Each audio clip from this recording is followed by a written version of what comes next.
Welcome to Erpho's training videos, supporting people to use population health data and analysis. This video aims to give you an insight into an important aspect of understanding the information in fingertips, especially when making comparisons against a benchmark. Significance and confidence intervals. Significance calculations are used in most of the views within fingertips. Significance allows us to understand how areas compare against a benchmark for a given indicator.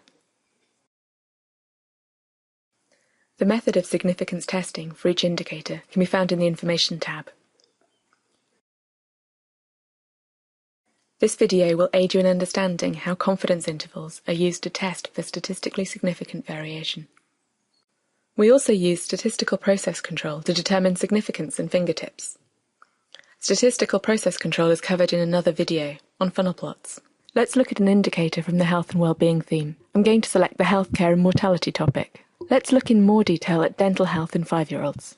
The bar chart shows the value for each area, with confidence intervals shown as a black line with whiskers. Confidence intervals wrap around a value and allow us to understand the level of uncertainty of that value.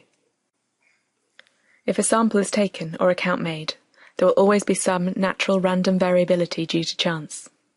Confidence intervals help us to understand the degree of variability in the measurements. In fingertips, we use a standard 95% confidence interval. This means that if another measurement were made, the true value would fall between the upper and lower confidence values 95 times out of 100. When confidence intervals are used for comparison against the benchmark, we're looking to see if the confidence interval overlaps the benchmark value. The benchmark is shown as a grey bar on the bar chart, and comparison can be made either against the England average or the regional average. In this case, we'll compare against the East of England. If the confidence interval does not overlap the benchmark, as in this case, the value is significantly different to the benchmark. In this case, it's worse than the East of England average. If the confidence interval line does overlap, as in this case, we can say that the result is not significant. Although the value is higher than the benchmark, 94 against 83, we cannot be confident that there is a significant difference, and we say the results are statistically similar. You can also compare areas together on the same chart to see if the values are significantly different from each other. Here, the confidence intervals for two areas do not overlap with each other, meaning that there is a significant difference between the two areas. Had they overlapped, we would say that there's not a significant difference between them, and that you couldn't say one was significantly better or worse than the other. Significance testing allows us to say with confidence that an indicator shows or does not show variation. It allows us to look deeper into an issue and focus on the areas where significant differences occur.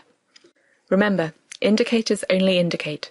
They require you to investigate further to see why there might be an issue. We hope you found this video useful. Please let us know whether it met your needs by sending us feedback. Take a look at our other videos or visit our website for other resources.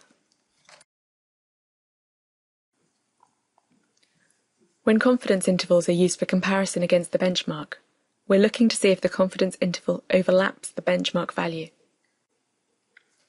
Fingertips allows us to choose either the regional or England average as the benchmark. If the confidence interval does not overlap the benchmark, as in this case, the value is significantly different to the benchmark. If the confidence interval line does intersect, as in this case, we say the result is not significant. Although the value is slightly higher than the benchmark, we can't be confident that there is a significant difference, and we say that the results are statistically similar.